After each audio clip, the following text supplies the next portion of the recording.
ಬದುಕಿನ ಬೀಜ. ಇಂದು ನಾನು ನಿಮ್ಮನ್ನು ಒಂದು ಪ್ರಶ್ನೆ ಕೇಳುತ್ತೇನೆ.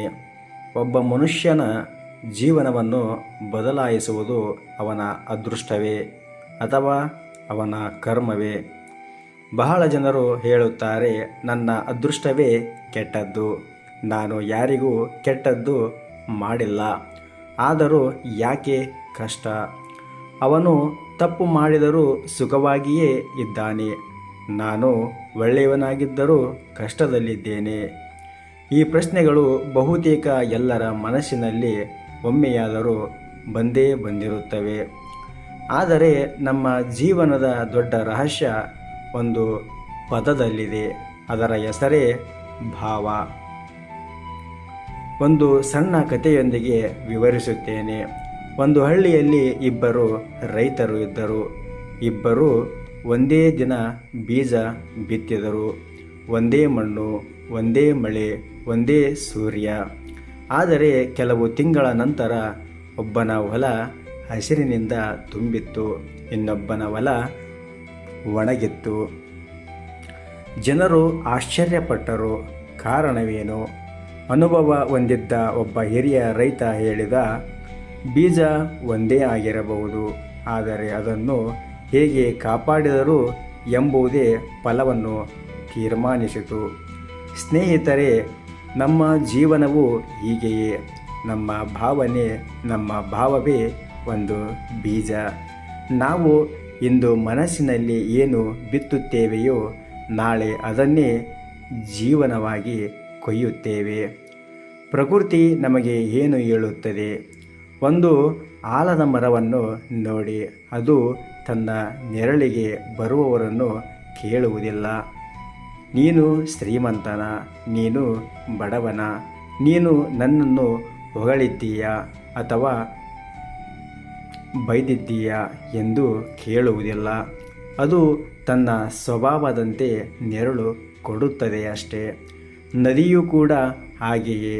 ಅದು ಯಾರ ಹೆಸರನ್ನು ಹೇಳುವುದಿಲ್ಲ. ದಾಹ ನೀಗಿಸುವುದೇ ಅದರ ಧರ್ಮ.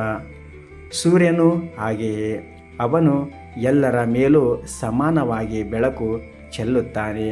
ಪ್ರಕೃತಿ ನಮಗೆ ಪ್ರತಿದಿನ ಒಂದು ಪಾಠ ಹೇಳುತ್ತಿದೆ. ಅದು ಏನು ಗೊತ್ತಾ? ನಿನ್ನ ಸ್ವಭಾವವನ್ನು ಒಳ್ಳೆಯದಾಗಿಸು, ಫಲದ ಬಗ್ಗೆ ಹೆದರಬೇಡ. ಮನುಷ್ಯನ ದೊಡ್ಡ ತಪ್ಪು.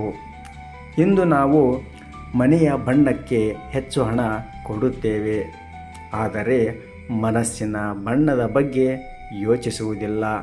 ಹೊರಗಿನ ಬಟ್ಟೆ ಶುಚಿಯಾಗಿರಲಿ ಎಂದು ನೋಡುತ್ತೇವೆ, ಆದರೆ ಒಳಗಿನ ಭಾವ ಸ್ವಚ್ಛವಾಗಿದೆಯೇ ಎಂದು ಕೇಳಿಕೊಳ್ಳುವುದಿಲ್ಲ. ಕೋಪ, ಅಸೂಯೆ, ದ್ವೇಷ, ಅಹಂಕಾರ ಇವು ಮನಸ್ಸಿನಲ್ಲಿ ನಿಧಾನವಾಗಿ ಬೆಳೆದು ನಮ್ಮ ಸಂತೋಷವನ್ನೇ ಕದ್ದುಕೊಂಡು ಹೋಗುತ್ತವೆ. ತಾಯಿಯ ಪ್ರೀತಿಯ. ಒಬ್ಬ ತಾಯಿ ತನ್ನ ಮಗನಿಗೆ ಊಟ ಮಾಡಿಸುತ್ತಾಳೆ. ಅವಳು ಅದಕ್ಕೆ ಸಂಬಳ ಎಂದಿಗೂ ಕೇಳುವುದಿಲ್ಲ. ಯಾಕೆ?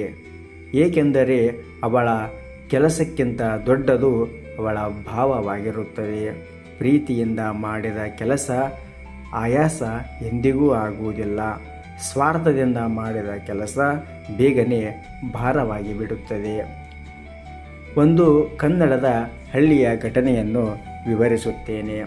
ಒಬ್ಬ ವೃದ್ಧ ಅಜ್ಜ ಪ್ರತಿದಿನ ಬೆಳಿಗ್ಗೆ ತಮ್ಮ ಮನೆಯ ಮುಂದೆ ಇರುವ ರಸ್ತೆಯನ್ನು ಗೂಡಿಸುತ್ತಿದ್ದರು. ಒಂದು ದಿನ ಒಬ್ಬ ಯುವಕ ಕೇಳಿದ, ಅಜ್ಜ, ಇದು ನಿಮ್ಮ ರಸ್ತೆಯಲ್ಲ, ಯಾಕೆ ಪ್ರತಿದಿನ ಸ್ವಚ್ಛ ಮಾಡುತ್ತೀರಿ ಎಂದು. ಅದಕ್ಕೆ ಅಜ್ಜ ನಗುತ್ತಾ ಹೇಳಿದರು, ಈ ರಸ್ತೆಯಲ್ಲಿ ನನ್ನ ಮಕ್ಕಳು ಮಾತ್ರ ನಡೆಯುವುದಿಲ್ಲ, ಬೇರೆಯವರ ಪುಟ್ಟ ಮಕ್ಕಳು ಕೂಡ ನಡೆಯುತ್ತಾರೆ. ಅವರಿಗೆ ಮುಳ್ಳು ಚುಚ್ಚಬಾರದು ಎನ್ನುವುದು ನನ್ನ ಭಾವವಾಗಿದೆ. ಸ್ನೇಹಿತರೆ, ಅಜ್ಜ ರಸ್ತೆ ಮಾತ್ರ ಗುಡಿಸಲಿಲ್ಲ, ತಮ್ಮ ಮನಸ್ಸನ್ನು ಸ್ವಚ್ಛವಾಗಿ ಇಟ್ಟುಕೊಂಡಿದ್ದರು. ಜೀವನದ ನಿಜವಾದ ಐಶ್ವರ್ಯ ಏನು ಗೊತ್ತಾ? ಹಣ ಇದ್ದರೆ ಮನೆ ಕಟ್ಟಬಹುದು, ಆದರೆ ಒಳ್ಳೆಯ ಭಾವ ಇಲ್ಲದಿದ್ದರೆ ಆ ಮನೆಯಲ್ಲಿ ನೆಮ್ಮದಿ ಕಟ್ಟಲು ಸಾಧ್ಯವಿಲ್ಲ. ದುಬಾರಿ ಹಾಸಿಗೆಯನ್ನು ಖರೀದಿಸಬಹುದು, ಆದರೆ ಸುಖದ ನಿದ್ರೆ ಖರೀದಿಸಲು ಸಾಧ್ಯವಿಲ್ಲ. ದುಬಾರಿ ಗಡಿಯಾರ ಧರಿಸಬಹುದು, ಆದರೆ ಕಳೆದ ಸಮಯವನ್ನು ಹಿಂದಕ್ಕೆ ತರಲು ಸಾಧ್ಯವೇ ಇಲ್ಲ. ಒಂದು ಕ್ಷಣ ಕಣ್ಣು ಮುಚ್ಚಿ ಯೋಚಿಸಿ, ನಿಮ್ಮ ಜೀವನದಲ್ಲಿ ನೀವು ಕೊನೆಯದಾಗಿ ಯಾರಿಗಾದರೂ ಪ್ರತಿಫಲದ ನಿರೀಕ್ಷೆಯಿಲ್ಲದೆ ಸಹಾಯ ಮಾಡಿದ ದಿನ ಯಾವುದು? ನೀವು ಕೊನೆಯದಾಗಿ ಮನಸಾರೆ ಕ್ಷಮಿಸಿ ಎಂದು ಹೇಳಿದ್ದು ಯಾವಾಗ? ನೀವು ಕೊನೆಯದಾಗಿ ಯಾರನ್ನಾದರೂ ಸಂತೋಷಪಡಿಸಿದ್ದು ಯಾವಾಗ? ಈ ಪ್ರಶ್ನೆಗಳ ಉತ್ತರವೇ ನಿಮ್ಮ ಜೀವನದ ನಿಜವಾದ ಸಂಪತ್ತು. ಇಂದಿನ ಜೀವನ ಪಾಠ: ಒಳ್ಳೆಯ ಭಾವದಿಂದ ಬದುಕುವುದು ದುರ್ಬಲತೆಯಲ್ಲ, ಅದು ಮನುಷ್ಯನ ಅತ್ಯಂತ ದೊಡ್ಡ ಶಕ್ತಿಯಾಗಿದೆ. ಯಾರಾದರೂ ನಿಮ್ಮನ್ನು ಮೋಸ ಮಾಡಬಹುದು, ಆದರೆ ನಿಮ್ಮ ಒಳ್ಳೆಯತನವನ್ನು ಯಾರೂ ಕದಿಯಲು ಸಾಧ್ಯವಿಲ್ಲ.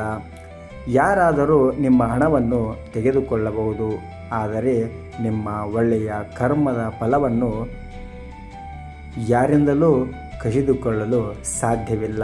ಯಾಕೆಂದರೆ ಒಳ್ಳೆಯ ಕರ್ಮದಲ್ಲಿಯೇ ಆ ಮಹಾನ್ ಶಕ್ತಿ ಪುರುಷನಾದ ಭಗವಂತನಿದ್ದಾನೆ ಮತ್ತು ಭಗವಂತನ ಆಶೀರ್ವಾದ ಇರುತ್ತದೆ. ಸ್ನೇಹಿತರೆ, ಇಂದು ಮನೆಗೆ ಹೋದ ಮೇಲೆ ಕೇವಲ 5 ನಿಮಿಷ ಮೌನವಾಗಿ ಕುಳಿತುಕೊಳ್ಳಿ. ನಿಮ್ಮ ಮನಸ್ಸನ್ನು ಕೇಳಿ, ನಾನು ಯಾವ ಬೀಜವನ್ನು ಬಿತ್ತುತ್ತಿದ್ದೇನೆ? ಪ್ರೀತಿಯದ, ದ್ವೇಷದ, ಅಸೂಯದ ಅಥವಾ ಕರುಣೆಯದ್ದ, ಮಮಕಾರದ್ದ ಅಥವಾ ಸ್ವಾರ್ಥದ್ದ ಎಂದು ಕೇಳಿಕೊಳ್ಳಿ. ನೆನಪಿಡಿ ಪ್ರಿಯ ಸ್ನೇಹಿತರೆ, ಮಣ್ಣಿನಲ್ಲಿ ಬಿತ್ತಿದ ಬೀಜ ಮರವಾಗುತ್ತದೆ, ಮನಸ್ಸಿನಲ್ಲಿ ಬಿತ್ತಿದ ಭಾವ ಜೀವನವಾಗುತ್ತದೆ. ಇದೇ ಇಂದಿನ ಜೀವನ ಸತ್ಯ. ಮುಂದಿನ ವಿಡಿಯೋದಲ್ಲಿ ಇದೇ ವಿಷಯಕ್ಕೆ ಸಂಬಂಧಪಟ್ಟಂತಹ 2ನೇ ಭಾಗದಲ್ಲಿ ಮುಂದುವರಿಸುತ್ತೇವೆ. ಈ ಮಾತುಗಳು ನಿಮ್ಮ ಹೃದಯವನ್ನು ಮುಟ್ಟಿದರೆ, ನಿಮ್ಮ ಜೀವನದಲ್ಲಿ ನಿಮಗೆ ಸ್ಫೂರ್ತಿ ನೀಡಿದ ಒಂದು ಘಟನೆ ಏನಾದರೂ ಇದ್ದರೆ ಅದನ್ನು ಕಾಮೆಂಟಿನಲ್ಲಿ ಹಂಚಿಕೊಳ್ಳಿ. ಈ ವಿಚಾರ ಇನ್ನೊಬ್ಬರಿಗೂ ಉಪಯೋಗವಾಗಬಹುದು. ಇಂತಹ ಜೀವನದ ಸತ್ಯಗಳಿಗಾಗಿ ನಮ್ಮ ಈ ಚಾನಲನ್ನು ಸಬ್ಸ್ಕ್ರೈಬ್ ಮಾಡಿಕೊಂಡು ನಮ್ಮೊಂದಿಗೆ ಮುಂದುವರಿಯಿರಿ. ಧನ್ಯವಾದಗಳು ಪ್ರಿಯ ಸ್ನೇಹಿತರೆ, ಸಮಸ್ತ ವೀಕ್ಷಕರೇ. ಸರ್ವೇ ಜನ ಸುಖಿನೋ ಭವಂತು, ಸಮಸ್ತ ಸನ್ಮಂಗಳಾನಿ ಭವಂತು. ಎಲ್ಲರಿಗೂ ಒಳ್ಳೆಯದಾಗಲಿ. ನಮಸ್ಕಾರ.